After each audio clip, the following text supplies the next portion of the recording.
هذا القرآن يهدي للتي هي أقوم. وقال الله عز وجل في مقام آخر: شهر رمضان الذي أنزل فيه القرآن. وقال النبي صلى الله عليه وسلم: تركت فيكم أمرين لن تضلوا ما تمسكتم بهما،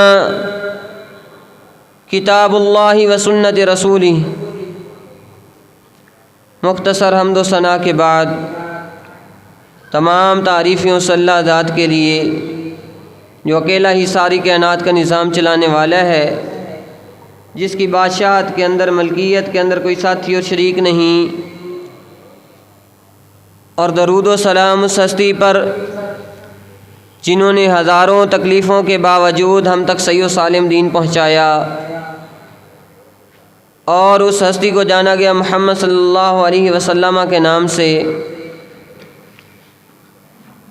سامعین گرامی قدر، دنیا کے اندر جتنے بھی لوگ بستے ہیں، ان میں سے چاہے وہ مسلمان ہیں، چاہے وہ کافر ہیں، چاہے وہ بدھ مت ہیں، چاہے وہ ملحد ہیں، کسی بھی فرقے کے ساتھ تعلق رکھنے والے ہیں یا کسی بھی مذہب کے ساتھ تعلق رکھنے والے ہیں، ان کے دل کے اندر ایک تڑپ ضرور ہے، ایک جذبہ ضرور ہے، ایک چاہت ہے، ایک تمنا ہے، ایک آرزو ہے کہ وہ کسی نہ کسی طریقے سے ہدایت سے جڑ جائیں، ہدایت یافتہ بن جائیں، جنت کے راستے پر چل پڑیں، جہنم کے راستے سے بچ جائیں. دنیا کے اندر کسی بھی دین سے دور گیا گزرے بندے سے بھی آپ پوچھیں گے نا کہ یار آپ دین پر آ جائیں، تو وہ بھی کبھی تڑپ کر ضرور بولے گا یار دعا کریں کہ اللہ تعالیٰ مجھے بھی ہدایت عطا کر دے. یہ دین فطرت ہے. اور رسول اللہ صلی اللہ علیہ وسلم کی حدیث کے مطابق ما من مولود یولد علی الفطرہ، کہ ہر بچہ ہی فطرت پر پیدا ہوتا ہے، دین پر پیدا ہوتا ہے. فَأَبَوَاهُ يُهَوِّدَانِهِ وَيُنَصِّرَانِهِ، لیکن اس کے ماں باپ، اس کے رشتہ دار، اس کی فیملی، اس کے گھر والے یا تو اس کو یہودی بنا دیتے ہیں، یا تو اس کو نصرانی بنا دیتے ہیں، یا تو اس کو مجوسی بنا دیتے ہیں. پیدا وہ فطرت پر ہی ہوا ہے. تو ہر بندے کے اندر ایک رمق، ایک چمک، ایک چاہت، ایک تمنا، آرزو باقی ہے کسی نہ کسی طریقے سے وہ ہدایت پر آ جائے. تو آج کی اس مختصر سی ملاقات کے اندر جس موضوع سخن کو میں آپ کے گوش گزار کرنا چاہتا ہوں وہ ہے ہدایت یافتہ مگر کیسے، کہ ہم ہدایت کے راستے پر کس طرح چل سکتے ہیں، جہنم کے راستے سے کس طرح بچ سکتے ہیں، جنت کے راستے کو کس طرح اپنا سکتے ہیں. تو سب سے پہلی چیز جنت کے راستے پر چلنے کے لیے، ہدایت کے راستے پر چلنے کے لیے، سیدھے راستے پر چلنے کے لیے، حق کے راستے پر چلنے کے لیے، وہ ہے قرآن کے ساتھ تعلق کو مضبوط کر لیں، قرآن کے ساتھ جڑ جائیں. جو قرآن کے ساتھ جڑ جاتا ہے اللہ تعالیٰ اس کو ہدایت عطا کر دیتے ہیں، اور دنیا کے اندر بھی اللہ تعالیٰ اس کی رفعت کو، اس کی بلندی کو، اس کی عظمت کو، اس کی شان کو، اس کے مقام کو بلند کر دیتے ہیں. اور آخرت میں بھی وہ مقرب بندوں میں سے بن جاتا ہے جو قرآن کے ساتھ جڑ جائے. جو بھی قرآن کے ساتھ جڑا ہے، مثال سے سمجھیے اللہ نے اس کی رفعت کو، اس کی بلندی کو کیسے اجاگر کیا ہے. قرآن مجید ہے، سورہ فاتحہ سے شروع ہوتا ہے، والناس پر ختم ہوتا ہے، لیکن والناس کے بعد بھی ایک دو صفحے ضرور لگے ہوتے ہیں جس پر دعائیہ کلمات لکھی ہوتی ہیں، خواتم القرآن لکھا ہوتا ہے، یہ اس طرح کی چیزیں لکھی ہوتی ہیں. حالانکہ وہ قرآن نہیں ہے، یہ قرآن کا حصہ نہیں ہے، یہ اللہ تعالیٰ کی طرف سے نازل کیا ہوا نہیں ہے، یہ نبی علیہ الصلوۃ والسلام کی حدیث سے ثابت نہیں ہے. لیکن پھر بھی جس طرح ہم قرآن کی عزت کرتے ہیں ویسے ہی ان دو صفحات کی عزت کرتے ہیں کیونکہ وہ قرآن کے ساتھ جڑ گئے. کیونکہ ان کا تعلق قرآن کے ساتھ مضبوط ہو گیا ہے۔ دنیا کے اندر کپڑے تو بہت سارے ہیں، مختلف چیزوں کے لیے ہم کپڑے استعمال بھی کرتے ہیں، پہننے کے لیے بھی کرتے ہیں، گھر میں بھی استعمال کرتے ہیں، برتنوں کے اوپر بھی ڈالے جاتے ہیں، لیکن ایک کپڑا جو قرآن کے ساتھ جڑ جائے، جس کو ہم عرف کے اندر غلاف کہہ دیتے ہیں کہ یہ غلاف قرآن ہے، پھر ہم اس کو صفائی کے لیے استعمال نہیں کرتے۔ جیسے ہم قرآن کا ادب کرتے ہیں ویسے ہی غلاف قرآن کا ادب کرتے ہیں۔ کیوں؟ کیونکہ وہ قرآن کے ساتھ جڑ گیا ہے۔ جو قرآن کے ساتھ جڑ جائے اس کی رفعت بھی بلند ہوتی ہے، مقام بھی بلند ہوتا ہے، عظمت بھی بلند ہوتی ہے۔ جو صحابہ جو دین سے دور تھے، جن کو دین کا پتہ نہیں تھا، علم نہیں تھا، جانتے نہیں تھے، انہوں نے کیا کہا؟ حضرت عمر رضی اللہ تعالیٰ عنہ اپنے بارے میں کیا کہا کرتے تھے؟ عمر وہ بندہ ہے جس کو والد تانے دیتا تھا، اے عمر تجھے تو اونٹ چرانے کا ول نہیں آتا ہے، تو اونٹ چرا نہیں سکتا ہے، تو بڑے ہو کر کیا کرے گا؟ کہتے ہیں وہ وقت گزرا، مدتیں گزری، عرصہ بیتا، رب کا قرآن اترا، عمر بن خطاب اس پر ایمان لے کر آیا۔ آج عمر بن خطاب زمین کے اوپر اپنے بازو کا تکیہ بنا کر لیٹا ہوتا ہے، اور کیسر و کسریٰ اپنے محلات کے اندر عمر کے نام سے تھر تھر کانپتے ہیں۔ لقد عزنا بالقرآن، کہ ہمیں اگر عزت ملی ہے تو صرف قرآن کی وجہ سے ملی، رضی اللہ تعالی۔ اور یہ قرآن، یہ تو جنات جیسی سرکش قوم کو بھی ہدایت کا ذریعہ بن سکتا ہے۔ جنات نے کیا کہا تھا؟ انا سمعنا قرآنا عجبا۔ وہ جنات جو سرکش قسم کے ہوتے ہیں، خبیث قسم کے ہوتے ہیں، کسی کے پیچھے پڑ جائے تو اس کو تنگ کرنے سے باز نہیں آتے ہیں، کہنے لگے انا سمعنا قرآنا عجبا، ہم نے ایک عجیب ہی قرآن سنے، یہدی الی الرشد، جو ہدایت کی طرف رہنمائی کرتا ہے۔ آمنا بہ وصدقنا، ہم نے اس پر ایمان لے کر آئے ہیں ہم، اور ہم نے اس کی تصدیق کر دی۔ یہ وہ قرآن ہے، اگر قرآن کے ساتھ جڑ جائیں تو ہدایت کا راستہ مل جاتا ہے۔ ان ھذا القرآن یہدی للتی ہی اقوم، کہ یہ قرآن اس راستے کی طرف رہنمائی کرتا ہے جو بالکل سیدھا ہے، جس کے اندر کوئی کمی، کوئی کجی، کوئی روی کچھ بھی نہیں ہے۔ اور قرآن کی بات آنے کے بعد، رب کی بات آنے کے بعد، رب کے کلام آنے کے بعد بندہ کہہ رہا ہو نہیں امام صاحب کا قول یہ ہے، فلاں صاحب کا قول یہ ہے، محدث صاحب کا قول یہ ہے، مدبر صاحب کا قول یہ ہے، تو پھر وہ قرآن کے ساتھ نہیں جڑا ہے۔ مثال سے سمجھیے، قرآن کے اندر آتا ہے والوالدات یرضعن اولادہن حولین کاملین، قرآن کہتا ہے کہ ماں اپنے بچے کو 2 سال دودھ پلائے، اگر اس سے پہلے چھڑانا چاہتی ہے، والدین راضی ہیں، آپس کے اندر رضا ہے تو چھڑا سکتے ہیں۔ قرآن کا حکم ہے کہ 2 سال سے زیادہ نہیں دودھ پلا سکتی والدہ اپنے بچے کو، لیکن لکھنے والوں نے لکھا کہ 2.5 سال بھی پلا سکتی ہے۔ تو سوال کیا گیا کہ 2.5 سال کی دلیل کیا ہے؟ قرآن تو کہہ رہے 2 سال پلانے ہیں، امام صاحب کہہ رہے ہیں 2.5 سال پلانے ہیں۔ تو کہنے لگے امام صاحب کے پاس بھی تو کوئی دلیل ہوگی نا۔ تو میں سوال کرتا ہوں، قرآن سے ہٹ کر کون سی ایسی دلیل ہو سکتی جو ہدایت کا سبب بن سکتی؟ تو قرآن کے علاوہ جو کچھ بھی ہے وہ گمراہی کے راستے پر لے کر جانے والی ہے، وہ حق کے راستے کا سبب نہیں بن سکتی ہے، ریزن نہیں بن سکتی ہے۔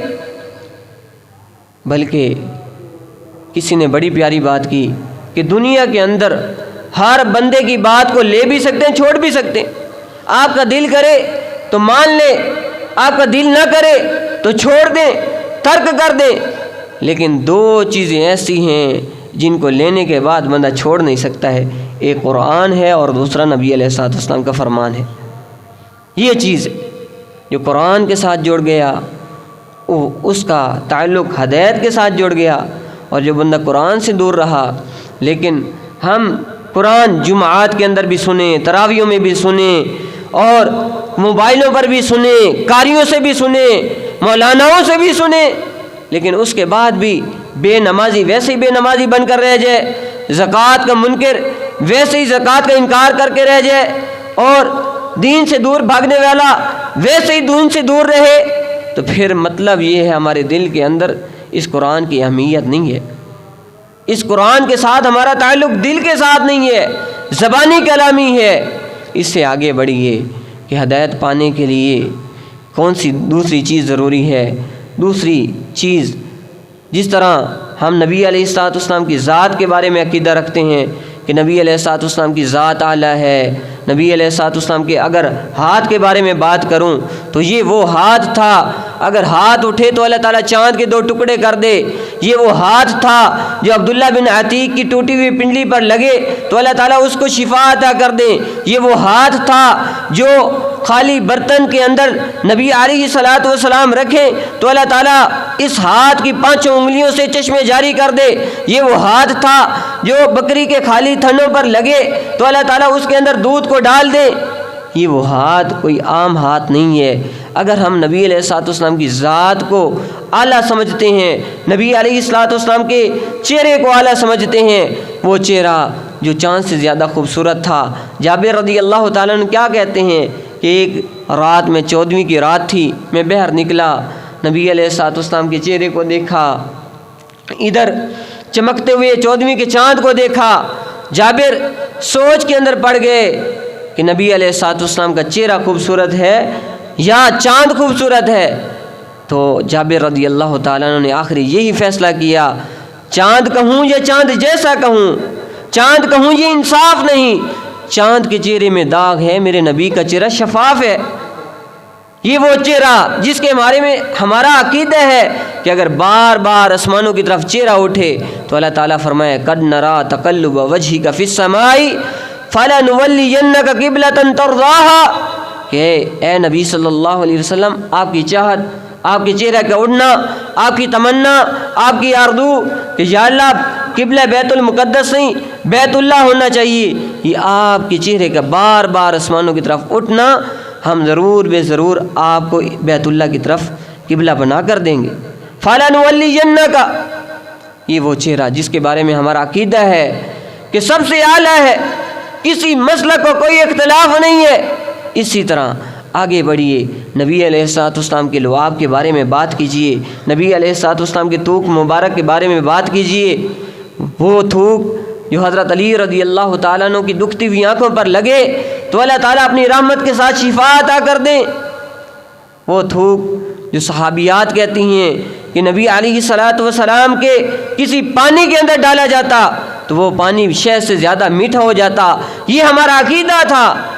نبی علیہ الصلوۃ والسلام کے پسینے کے بارے میں بات کریں تو کسی کو کوئی اختلاف نہیں ہے، نبی کے ہاتھ کو اعلیٰ مانتے ہیں، نبی کے چہرے کو اعلیٰ مانتے ہیں، نبی کے لعاب کو اعلیٰ مانتے ہیں، نبی کے پسینے کو اعلیٰ مانتے ہیں۔ ام سلیم رضی اللہ تعالیٰ عنہ نبی علیہ الصلوۃ والسلام کے پسینہ کو ایک شیشی کے اندر بند کر رہی تھی، ایک شیشی کے اندر بند کر رہی تھی، نبی علیہ الصلوۃ والسلام نے سوال کیا کیا کرو گی اس کو؟ کہا اللہ کے نبی آپ کے پسینے سے اتنی خوشبو آتی ہے، آپ کے پسینے کو خوشبو کے طور پر استعمال کروں۔ ان چیزوں کے اندر کسی کو کوئی اختلاف نہیں ہے۔ نبی علیہ الصلوۃ والسلام کے سینے کے بارے میں بات کروں تو یہ وہ سینہ تھا الم نشرح لک صدرک، جس سینے کے بارے میں اللہ فرمائے کہ کیا ہم نے تیری شرح صدر نہیں کی، تیرے سینے کو نہیں کھولا، کیا تیرے سینے کو چاک نہیں کیا، کیا تیرے سینے پر ہم نے قرآن نہیں اتارا؟ اس کے بارے میں کسی کو کوئی اختلاف نہیں ہے۔ نبی علیہ الصلوۃ والسلام کی زبان کے بارے میں بات کریں تو یہ وہ زبان تھی وما ينطق عن الهوى ان هو الا وحی یوحى، کہ یہ زبان کل کائنات کے لوگ اپنی مرضی سے بولتے ہیں، اپنی مرضی سے کلام کرتے ہیں، لیکن نبی علیہ الصلوۃ والسلام کی زبان اپنی مرضی سے نہیں بولتی ہے، جب بھی بولتی ہے یا تو قرآن کا بولتی ہے یا تو حدیث کا بولتی ہے۔ ان چیزوں کے اندر جب کسی کو اختلاف نہیں ہے، انکار نہیں ہے، سبھی مانتے ہیں کہ نبی علیہ الصلوۃ والسلام کا ہاتھ اعلیٰ، چہرہ اعلیٰ، آنکھیں اعلیٰ، ہونٹ اعلیٰ، زبان اعلیٰ، پسینہ اعلیٰ، سینہ اعلیٰ، ساری چیزیں اعلیٰ ہیں، تو پھر اس بات پر کیوں اختلاف ہے؟ جب حدیث رسول آتی ہے تو پھر کہتے ہیں چونکہ چنانچہ اگرچہ مگرچہ فلانچہ، یہ وہ بات تو ٹھیک ہے، حدیث تو ٹھیک ہے، لیکن ہمارے مسلک کے اندر نہیں ہے، پھر مطلب یہ ہے کہ آپ ہدایت کے راستے پر نہیں ہیں۔ اگر حدیث کے ساتھ ہمارا تعلق مضبوط نہیں ہے، اگر نبی علیہ الصلوۃ والسلام کی بات کو ہم نے اعلیٰ نہیں مانا ہے، ذات کو اعلیٰ تو مان رہے ہیں، بات کو اعلیٰ نہیں مانا ہے، تو پھر یہ مطلب ہے ہم حق کے راستے پر نہیں ہیں۔ اور کس طرح اعلیٰ ماننا ہے نبی علیہ الصلوۃ والسلام کی بات کو؟ اگر نبی علیہ الصلوۃ والسلام نے توحید کی بات کی تو صحابہ نے کس طرح اعلیٰ مانا؟ خباب بن ارت رضی اللہ تعالیٰ عنہ ایک غلام ہیں، صحیح مسلم کی حدیث ہے، نبی علیہ الصلوۃ والسلام پر ایمان لے کر آتے ہیں، ان کو مالک پکڑتے ہیں، عزائیں دیتے ہیں، تکلیفیں دیتے ہیں، تنگ کرتے ہیں، مارتے ہیں، پیٹتے ہیں، ظلم و ستم کرتے ہیں، لوہا گرم کرتے ہیں۔ خباب بن ارد رضی اللہ تعالیٰ عنہ کے جسم کو داغا جاتا ہے، لوہے کے ساتھ گرم لوہا لگایا جاتا ہے، تکالیف دی جاتی ہیں، لیکن نبی علیہ الصلوۃ والسلام کی بات کہ توحید پر قائم رہنا ہے، قل آمنت باللہ ثم استقم، تو کہہ کہ میں اللہ پر ایمان لے کر آیا پھر اس پر استقامت اختیار کر لے۔ خباب کی استقامت کی حالت کیا تھی؟ کہتے ہیں اللہ کی قسم میرے مالک نے، میرے آقاؤں نے، جن کے پاس میں نوکری کرتا تھا، جن کا میں خادم تھا، اتنی تکالیف دی ہیں کہ خباب بن ارت کا دل کرتا ہے کہ موت کے لیے بد دعا کرے، لیکن نبی علیہ الصلوۃ والسلام نے موت کی بد دعا کرنے سے بھی منع کیا ہوا ہے، میں موت کی بد دعا بھی نہیں کروں گا۔ بات کو اعلیٰ مانے تو اس طرح کر مانے۔ ادھر دنیا کے اندر، ہمارے معاشرے کے اندر، ہماری سوسائٹی کے اندر توحید کی بات کریں، لوگ کہتے ہیں مولوی صاحب توحید دی گل نہ کرو، گھر والے ناراض ہو جاتے دینی، معاشرہ ناراض ہو جاتا ہے، لوگ ناراض ہو جاتے ہیں کہ ایک اللہ کو حاجت روا مان لیں، ایک اللہ ہی کو مشکل کشا مان لیں، ایک اللہ ہی کو بگڑی بنانے والا مان لیں، یہ بات نہ کریں۔ لیکن دوسری طرف صحابہ نے نبی علیہ الصلوۃ والسلام کی بات کو کس طرح اعلیٰ مانا؟ مثال سمجھیے، نبی علیہ الصلوۃ والسلام نے دعوت دی قوم کو توحید پر ایمان لے کر آؤ، ایک اور خادمہ، ایک اور نوکرانی، نام زنیرہ ہے، المعجم الاوسط کے اندر حدیث موجود ہے، نبی علیہ الصلوۃ والسلام پر ایمان لے کر آتی ہیں، اسلام قبول کرتی ہیں، توحید کو اپناتی ہیں، کافر مارتے ہیں، ظلم ستم کرتے ہیں، تکالیف دیتے ہیں۔ زنیرہ رضی اللہ تعالیٰ عنہ اسلام سے انکار نہیں کرتی ہیں، ایمان کا انکار نہیں کرتی ہیں، توحید کا انکار نہیں کرتی ہیں، نبی علیہ الصلوۃ والسلام کی ذات کو بھی اعلیٰ مانتی تھیں، بات کو بھی اعلیٰ مانتی تھیں، توحید پر ڈٹی رہیں۔ کافروں نے اتنا مارا کہ زنیرہ رضی اللہ تعالیٰ عنہ کی آنکھوں کی بینائی چلی گئی۔ کسی کافر نے تانا دیا، دیکھا زنیرہ تو نے ہمارے بتوں کا انکار کیا تھا نا، ہمارے خداؤں کا انکار کیا تھا، ہمارے معبودوں کا انکار کیا تھا، ہمارے بتوں نے تیری آنکھیں چھین لی ہیں، ہمارے بتوں نے تیری آنکھیں چھین لی ہیں۔ تو زنیرہ رضی اللہ تعالیٰ عنہ تڑپ کر رہ گئیں، کہنے لگی یا اللہ یہ مارتے رہے برداشت کرتی رہی، یا اللہ یہ پیٹتے رہے برداشت کرتی رہی، یا اللہ یہ ظلم کرتے رہے برداشت کرتی رہی، یہ ستم کرتے رہے برداشت کرتی رہی، لیکن آج انہوں نے تیری توحید پر بات کی ہے، یہ برداشت نہیں ہے، یا اللہ تو قادر ہے اور میری آنکھوں کی بینائی کو واپس لوٹا دے۔ یہ دعا کرنی تھی، اللہ تعالیٰ نے زنیرہ رضی اللہ تعالیٰ عنہ کی آنکھوں کی بینائی کو لوٹا دیا، روشنائی کو لوٹا دیا۔ کیوں؟ کیونکہ انہوں نے نبی کی ذات کو بھی اعلیٰ مانا تھا، بات کو بھی اعلیٰ مانا تھا۔ آج ہم نبی علیہ الصلوۃ والسلام کی ذات کو تو اعلیٰ مانتے ہیں، کیا یہ حدیث معاشرے کے اندر بیان نہیں ہوتی؟ وَإِذَا اسْتَعَنْتَ فَاسْتَعِنْ بِاللَّهِ، کہ جب تو نے مدد مانگنی ہے تو فقط اللہ تعالیٰ سے مانگنی ہے۔ اگر ہم نے نبی علیہ الصلوۃ والسلام کی ذات کے ساتھ بات کو بھی اعلیٰ مانا ہوتا تو میری مدد، میری دعائیں، میری التجائیں، میری پکار فقط اللہ تعالیٰ سے ہوتی۔ کیوں؟ کیونکہ نبی علیہ الصلوۃ والسلام کا فرمان ہے، کیونکہ نبی علیہ الصلوۃ والسلام کا فرمان ہے اذا سألت فاسأل اللہ، کہ جب سوال کرنا ہے تو فقط اللہ تعالیٰ سے کرنا ہے۔ نبی علیہ الصلوۃ والسلام نے بات کی نماز کے بارے میں، آج ہمیں بھی حدیثیں سنائی جاتی ہیں، آج ہمیں بھی فرامین سنائے جاتے ہیں کہ نماز پر آ جاؤ، حی علی الصلاۃ کی صدا ہم بھی کانوں میں سنتے ہیں، حی علی الفلاح کی صدا ہم بھی کانوں میں سنتے ہیں، اور ہم بھی ساتھ میں یہ بھی کہتے ہیں نبی علیہ الصلوۃ والسلام کی ذات بھی اعلیٰ ہے، ہاتھ بھی اعلیٰ ہیں، چہرہ بھی اعلیٰ ہے، آنکھیں بھی اعلیٰ ہیں، سینہ بھی اعلیٰ ہے، پسینہ بھی اعلیٰ ہے، زبان بھی اعلیٰ ہے، لیکن پھر بھی نماز پر نہیں آتے۔ کیوں؟ کیونکہ ہم نبی علیہ الصلوۃ والسلام کی بات کو اعلیٰ نہیں سمجھتے، بات کو اعلیٰ نہیں سمجھتے ہیں۔ جنہوں نے اعلیٰ سمجھا تھا انہوں نے نمازیں کیسی پڑھی ہیں؟ مسند احمد کے اندر حدیث موجود ہے، جابر بن عبداللہ رضی اللہ تعالیٰ عنہ کنکریوں کے ایک مٹھی بھرتے ہیں، پتھروں کی ایک مٹھی بھرتے ہیں، چھوٹے چھوٹے کنکر ہاتھ کے اندر اٹھاتے ہیں اور ان کو ہاتھ کے اندر ٹھنڈا کرتے ہیں، ٹھنڈا کر کے سجدے والی جگہ پر رکھتے ہیں اور ان کنکریوں پر سجدہ کرتے ہیں۔ لشدت الحر، گرمی کی شدت اتنی تھی کہ زمین پر سجدہ کرنا پیشانی کو گوارا نہیں تھا، وہ اتنی تکالیف کے اندر بھی نمازیں پڑھ رہے ہیں۔ ہمارے پاس نرم قالین بھی ہیں، پنکھے بھی ہیں، اے سی بھی ہے اور اللہ تعالیٰ کی بے شمار نعمتیں ہیں، لیکن ہم نماز نہیں پڑھتے ہیں۔ کیوں؟ کیونکہ ہم نے نبی علیہ الصلوۃ والسلام کی بات کو اعلیٰ نہیں مانا ہے، نبی علیہ الصلوۃ والسلام کی بات کو اعلیٰ نہیں مانا ہے۔ اگر اعلیٰ سمجھتے تو پھر ہماری نمازیں کیسی ہوتی؟ ایک صحابی نے آ کر سوال کیا، صحیح البخاری کی حدیث ہے، کہا اصلی فی ثوب واحد، اللہ کے نبی مجھے یہ بتائیے کیا میں ایک کپڑے کے اندر نماز پڑھ سکتا ہوں؟ نبی علیہ الصلوۃ والسلام نے فرمایا ہاں، کندھوں کو ڈھانپ لے، اس کے اندر نماز پڑھ لے۔ آج ہمارے پاس واللہ العظیم کتنے جوڑے ہیں، کتنے سوٹ ہیں، کتنے کپڑے ہیں۔ جب ہمیں نماز کی دعوت دی جاتی ہے ہم کہتے کپڑے خراب ہیں، جی مولوی صاحب کپڑے خراب ہیں، اور یہی بندہ اس کو دعوت دی جائے ولیمے کی، دعوت کی، M.N.A کی، M.P.A کی کہ M.P.A صاحب بلا رہے ہیں، پھر گھر میں پہلے جا کر بتاتا ہے جی میرے کپڑے استری کر کے رکھنا، پریس کر کے رکھنا۔ کیوں؟ کیونکہ میں نے دعوت پر جانا ہے۔ اگر ہم نبی علیہ الصلوۃ والسلام کی ذات کے ساتھ بات کو بھی اعلیٰ سمجھتے، اللہ کی قسم ہماری نماز ترک نہ ہوتی، ہمارے کپڑے جیسے تیسے بھی ہوتے، پھٹے پرانے بھی ہوتے، ہماری نماز ترک نہ ہوتی۔ لا تترک صلاۃ مکتوبۃ متعمدہ، نبی علیہ الصلوۃ والسلام کی بات ہے، حدیث ہے کہ فردی نماز کو جان بوجھ کر نہیں چھوڑنا۔ صحابہ کیا کہتے ہیں؟ وَقَانَ رَجُلٌ جُهَادًا بَيْنَ رَجُلَيْنِ، اللہ کی قسم ہے صحابہ کے دور کے اندر دو بندے ایک بندے کو پکڑ کر مسجد میں لے کر آیا کرتے تھے۔ کیا یہ چیز ضروری ہے ہمارے لیے؟ اللہ معاف کرے، کیا ہم معذور ہیں؟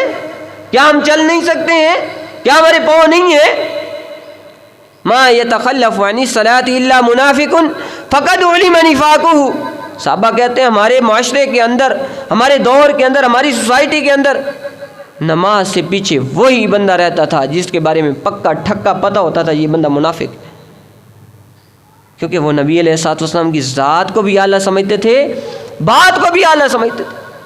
چلیں جی، نبی علیہ الصلوۃ والسلام نے بات کی حرام چیزوں کو ترک کرنے کی، مثال کے طور پر شراب حرام ہے، اسی طرح سگریٹ، حقہ، پان، یہ ساری چیزیں اسی کے اندر، کل مسکر حرام، ہر نشہ آور چیز حرام ہے۔ نبی علیہ الصلوۃ والسلام نے بات کی شراب حرام ہے، گھریلو گدے حرام ہے۔ صحابہ نے کس طرح حرام سمجھی؟ آئیے مثال سے سمجھیے، ذات کو بھی اعلیٰ سمجھا، بات کو بھی اعلیٰ سمجھا۔ کس طرح صحابہ نے؟ سنن نسائی کے اندر حدیث موجود ہے، کتاب الاشربہ، حضرت انس رضی اللہ تعالیٰ عنہ کہتے ہیں میں بچہ تھا، میں غلام تھا، اپنے چچاؤں کو شراب پلا رہا تھا، اور چچے میرے انکل شراب پی رہے تھے، اور شراب میں کیا ہوتا ہے؟ نشہ، شراب میں نشہ ہوتا ہے، نشے میں مدہوش تھے۔ اچانک ایک بندہ آیا، رجل یسعی، بندہ دوڑتا ہوا آیا اور آ کر اعلان کیا، کیا اعلان کیا؟ انما حرمت علیکم الخمر، کہ آج سے تمہارے اوپر شراب حرام کر دی گئی ہے، آج سے تمہارے اوپر شراب حرام کر دی گئی۔ تو کسی صحابی نے یہ نہیں کہا کہ کل سے حرام سمجھیں گے، آج تو پی لیتے ہیں، کل سے حرام سمجھیں گے، ابھی عادت ہوگی، یہ جی چھوٹتی نہیں ہے، ابھی گزارا نہیں ہوتا ہے، ابھی رہ نہیں سکتے۔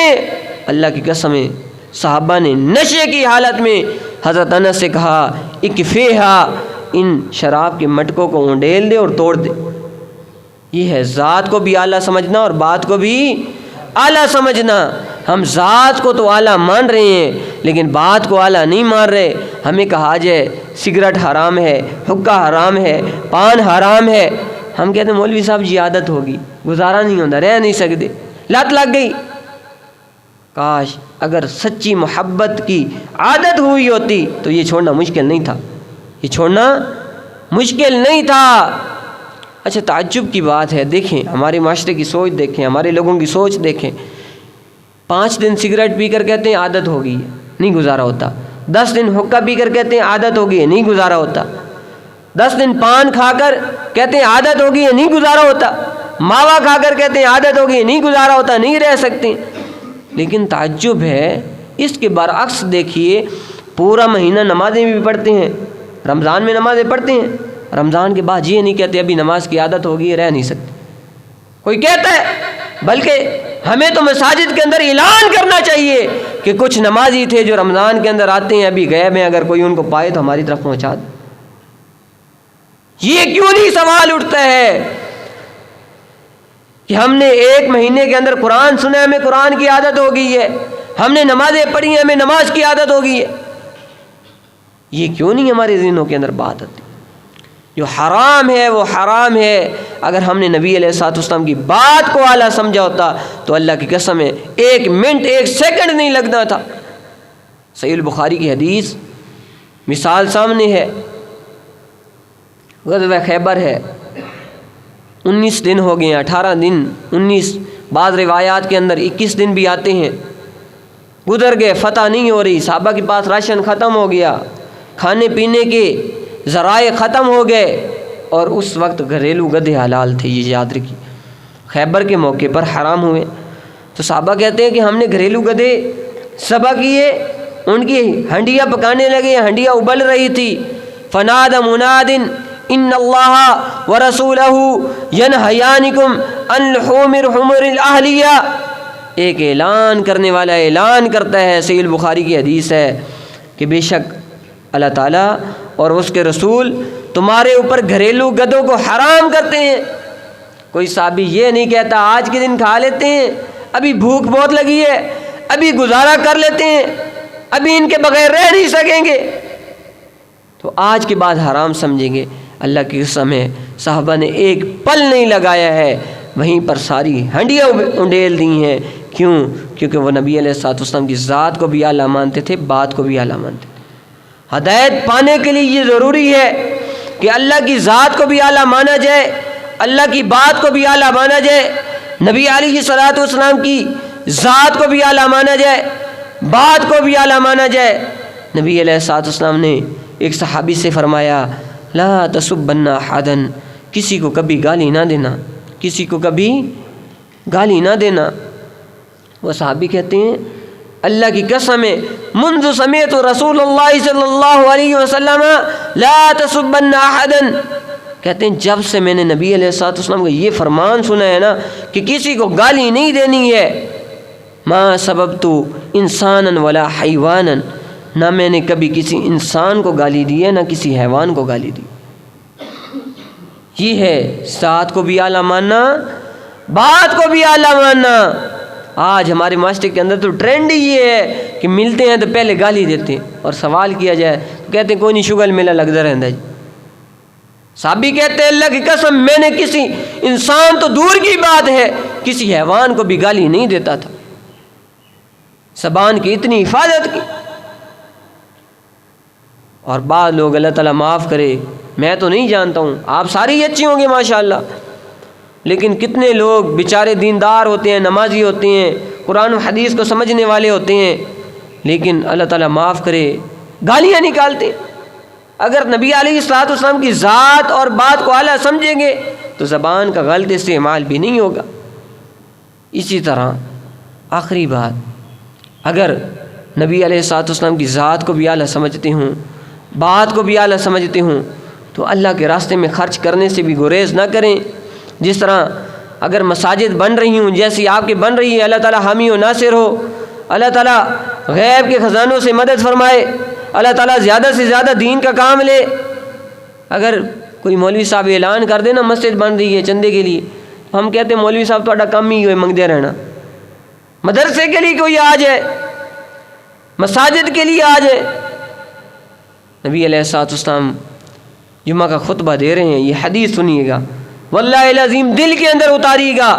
بڑے بڑے نمازی لوگ دیکھے ہیں لیکن بخل کی انتہا پر دیکھے ہیں، الا من رحم ربی، سوائے جس پر اللہ تعالیٰ رحمت کر دیں۔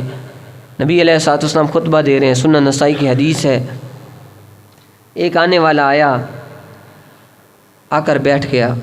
نبی علیہ الصلوۃ والسلام نے سوال کیا، هل صلیت رکعتین، کیا تو نے 2 رکعتیں پڑھی ہیں؟ تو صحابی کہنے لگا اللہ کے نبی صلی اللہ علیہ وسلم نہیں پڑھی ہیں۔ تو اس سے یہ بھی ثابت ہوا کہ اگرچہ امام خطبہ دے رہا ہے، اس کے اندر خاموشی بھی ہے، خاموشی فرض ہے خطبے میں، لیکن وہاں پر بھی 2 رکعتیں پڑھنی ہیں، یہ مسجد کا حق ہے۔ نبی علیہ الصلوۃ والسلام نے فرمایا قم فصلی رکعتین، کھڑا ہو جا 2 رکعتیں پڑھ۔ اس نے 2 رکعتیں پڑھی، صحابی چلا گیا، اگلے جمعے پھر آیا، نبی علیہ الصلوۃ والسلام نے پھر اسے حکم دیا 2 رکعتیں پڑھ۔ اس نے 2 رکعتیں پڑھی، اور جمعے کے بعد نبی علیہ الصلوۃ والسلام نے صحابہ سے فرمایا تصدقوا یا اصحابی، اے صحابہ صدقہ کرو۔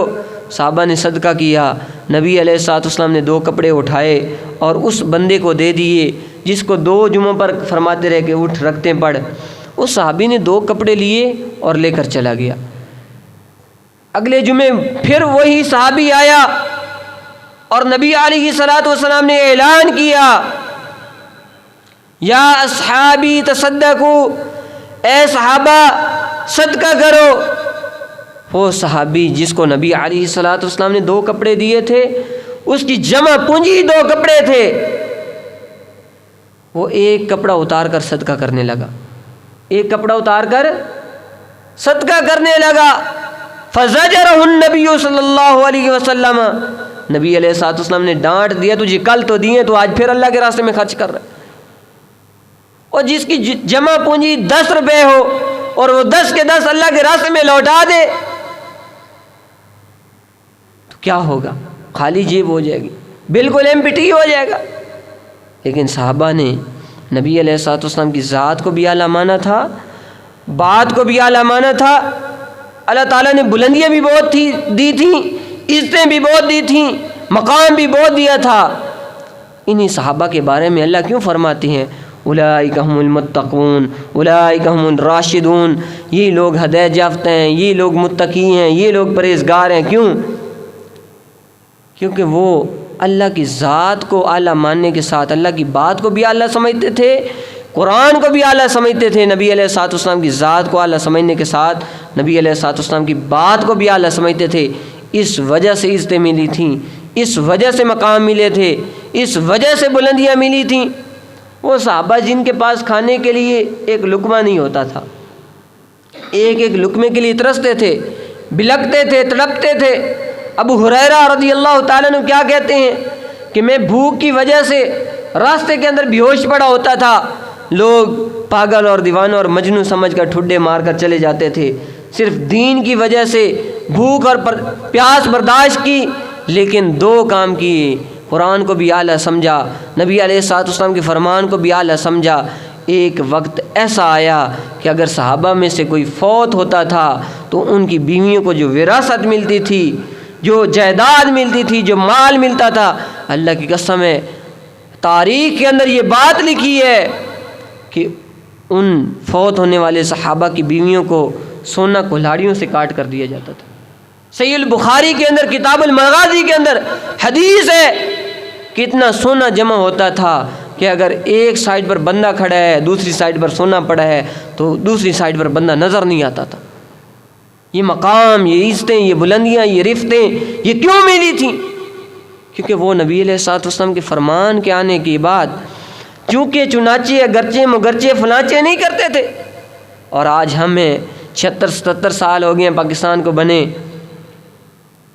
صدی گزرنے والی ہے، ہونے والی ہے، لیکن آئے روز ہم مہنگائی کا رونا رو رہے ہیں، آئے روز ہم بلک رہے ہیں، تڑپ رہے ہیں، سسک رہے ہیں، ہمارے اوپر ظلم ہو رہا ہے۔ کیوں؟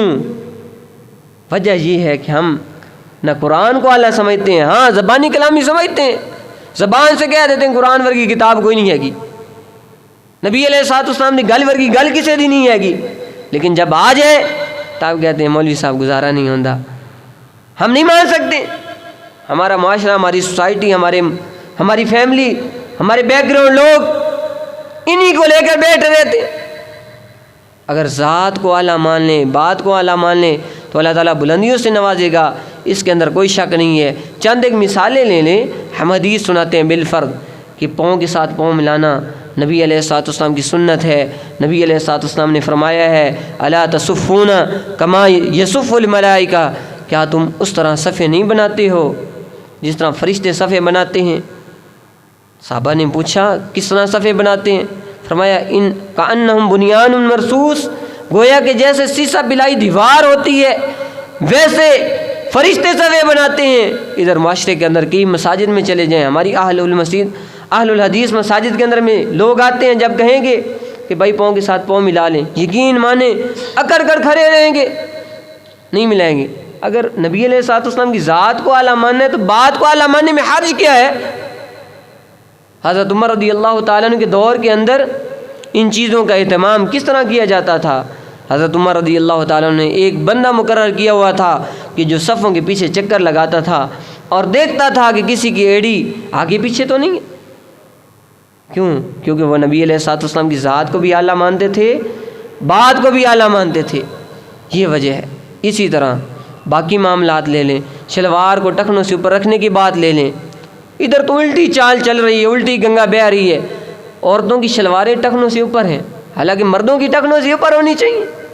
عورتوں کی شلواریں ٹخنوں سے اوپر ہیں اور مردوں کی شلواریں ٹخنوں سے نیچے، الٹی چال چلتے ہیں دیوان گان عشق، آنکھیں بند کر لیتے ہیں دیکھنے کے لیے، آنکھیں بند کر دیدار ہو رہی ہے جی، تو یہ ہماری الٹی چال چل رہی ہے۔ نبی علیہ الصلوۃ والسلام کی ہر ایک بات کو اعلیٰ سمجھیں، ایسے جیسے صحابہ نے سمجھا۔ صحابہ نے کیسے سمجھا؟ ایک عبداللہ بن عمر رضی اللہ تعالیٰ عنہ کے پاس بندہ آیا اور آ کر کہنے لگا کہ یہ جو حجر اسود ہے اس کے استعلام کے بارے میں، بوسہ کے بارے میں آپ کا کیا خیال ہے؟ تو حضرت عبداللہ بن عمر رضی اللہ تعالیٰ نے کہا رأیت رسول اللہ صلی اللہ علیہ وسلم یفعل افعل، میں نے نبی علیہ الصلوۃ والسلام کو دیکھا ہے، آپ علیہ الصلوۃ والسلام کرتے تھے استعلام اور بوسہ، آپ بھی کریں۔ وہ کہنے لگا آپ کا کیا خیال ہے؟ ارائیتا، آپ کا کیا خیال ہے اگر ازدحام ہو جائے، بھیڑ ہو جائے، رش ہو جائے، ہجوم ہو جائے تو کیا میں بوسہ نہ دوں تو گزارا ہو جائے گا؟ انہوں نے کیا کہا؟ اجعل ارائیتک بالیمن، یہ اپنی اگر مگر کو یمن میں رکھ کر آ، رأیت رسول اللہ صلی اللہ علیہ وسلم یستلمہ ویقبلہ افعل، یہ اگر مگر کو یمن کے اندر رکھ کر آ جدھر سے آیا ہے، میں نے نبی علیہ الصلوۃ والسلام کو دیکھا ہے، بوسہ دیتے تھے، استعلام کرتے تھے، کرنا پڑے گا۔ یہ صحابہ کا منہج تھا، یہ صحابہ کا عقیدہ تھا، یہ ان کی سوچ تھی۔ اسی طرح اور مثال سمجھیے، عبداللہ بن عمر رضی اللہ تعالیٰ عنہ کے پاس ہی ایک بندہ آیا، صحیح مسلم کی حدیث ہے، اور آ کر سوال کیا کہ حج تمتع کے بارے میں آپ کا کیا خیال ہے؟ تو انہوں نے کہا نبی علیہ الصلوۃ والسلام نے کیا ہے، کرنا چاہیے، مشہور زمانہ حدیث۔ تو بندہ کہنے لگا اے عبداللہ بن عمر یہ بتائیے آپ کے والد حضرت عمر بن خطاب رضی اللہ تعالیٰ عنہ حج تمتع سے روکتے ہیں؟ کیا پیارا جواب دیا، کہا ٹھیک ہے، مان لینی چاہیے وہ عمر جس کے نام سے بھی، جس کے وجود سے شیطان بھاگ جاتا ہے، جن کے جنت کے اندر محلات ہیں، جن کے بارے میں نبی علیہ الصلوۃ والسلام نے فرمایا ہوئے بشرہ بالجنہ کہ جنت کی خوشخبری دے دو، اس کے متعلق ان کا اپنا بیٹا ہی کہہ رہا ہے امر ابی یتبع ام امر رسول اللہ صلی اللہ علیہ وسلم، کیا دین کے اندر عمر بن خطاب کی بات کو مانا جائے گا یا محمد صلی اللہ علیہ وسلم کی بات کو مانا جائے گا؟ تو وہ کہنے لگا محمد صلی اللہ علیہ وسلم کی بات ہی اعلیٰ ہے۔ تو پھر کہا حج تمتع کرنا پڑے گا۔ یہ مطلب نہیں ہے کہ حضرت عمر رضی اللہ تعالیٰ عنہ حدیث کی مخالفت کرتے تھے، اس دور کے اندر کوئی ایسی وجہ ہوگی جس وجہ سے حضرت عمر رضی اللہ تعالیٰ عنہ منع کرتے ہوں گے۔ اسی طرح عبداللہ بن عمر رضی اللہ تعالیٰ عنہ اپنے بیٹے سے کہہ رہے تھے کہ رسول اللہ صلی اللہ علیہ وسلم کی حدیث مبارکہ ہے کہ لا تمنعوا نساءکم حدودہن عن المساجد، کہ اپنی عورتوں کو مسجد میں آنے سے نہ روکو، جو ان کا حصہ اللہ نے مقرر کیا ہے ان کو مسجد میں آنے دو، اللہ نے اجازت دی ہے، نبی علیہ الصلوۃ والسلام نے اجازت دی ہے، تم نہ روکو۔ تو ان کا اپنا بیٹا عبداللہ بن عمر رضی اللہ تعالیٰ عنہ کا بیٹا کہنے لگا واللہ لنمنعہن، اللہ کی قسم ہے ہم ضرور بے ضرور روکیں گے عورتوں کو، فتنے کا خدشہ ہوتا ہے، فلاں خدشہ ہوتا ہے، پھسلنے کا خدشہ ہوتا ہے۔ تو عبداللہ بن عمر رضی اللہ تعالیٰ نے کیا کہا اپنے بیٹے کو؟ وَأُحَدِّثُكَ عَن رَسُولِ اللَّهِ صلی اللہ علیہ وسلم وَتَقُولُ وَاللَّهِ لَنَمْنَعُهُنَّ، کہنے لگے میں تجھے حدیث رسول سنا رہا ہوں اور تو آگے سے کہہ رہا ہے وَاللَّهِ لَنَمْنَعُهُنَّ، اللہ کی قسم ہم ضرور بے ضرور روکیں گے۔ سبہ سبن، اپنے بیٹے کو اتنا برا بھلا کہا۔ راوی حدیث بیان کرتے ہیں کہ میں نے عبداللہ بن عمر کو اتنے پہلے غصے میں نہیں دیکھا تھا۔ تو ہدایت سے جڑنے کے لیے، سیدھے راستے پر آنے کے لیے، حق کے راستے پر چلنے کے لیے یہ چیزیں ضروری ہیں کہ قرآن کو اعلیٰ مانیں، دل سے مانیں، قرآن کی بات آ جائے سر خم تسلیم کر دیں، مان لیں، اطاعت کر لیں، فرما برداری کر لیں۔ اسی طرح نبی علیہ الصلوۃ والسلام کا فرمان آ جائے تو اپنے سر کو جھکا دیں، سمعنا وأطعنا، ہم نے سن لیا، ہم نے مان لیا۔ یہی حق کا راستہ ہے، یہی ہدایت یافتہ کی مثال ہے، اور یہی ہدایت یافتہ لوگوں کا طریقہ ہے۔ اگر اس کے علاوہ کوئی اور طریقہ ہے تو وہ ہدایت یافتہ لوگوں کا نہیں ہے، وہ لوگ ہدایت یافتہ نہیں بن سکتے ہیں۔ تو اللہ تعالیٰ سے ہم دعا کرتے ہیں کہ اللہ تعالیٰ ہمیں صحیح معنوں میں قرآن کو بھی اعلیٰ سمجھنے کی توفیق عطا فرمائے اور سمجھ کر پڑھنے کی توفیق عطا فرمائے، اور نبی علیہ الصلوۃ والسلام کی فرمان کو بھی اعلیٰ سمجھنے کی توفیق عطا فرمائے۔ جو حق اور سچ تھا یقیناً میرے رب کی طرف سے تھا، جو کمی اور کوتاہی ہے وہ یقیناً میری طرف سے ہوگی۔ وما توفیقی الا باللہ۔